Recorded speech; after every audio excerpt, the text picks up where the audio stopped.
লাল বাজারে গলির মোড়ে পান দোকানের খরিদ্দার, বাকের আলীরা দূরে মেয়ে নাম ছিল তার গুলবাহার। লাল বাজারে গলির মোড়ে পান দোকানের খরিদ্দার, বাকের আলীরা দূরে মেয়ে নাম ছিল তার গুলবাহার।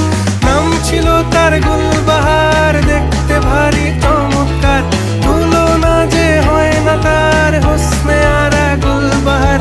বাকের আলীরা দূরে মেয়ে নাম ছিল তার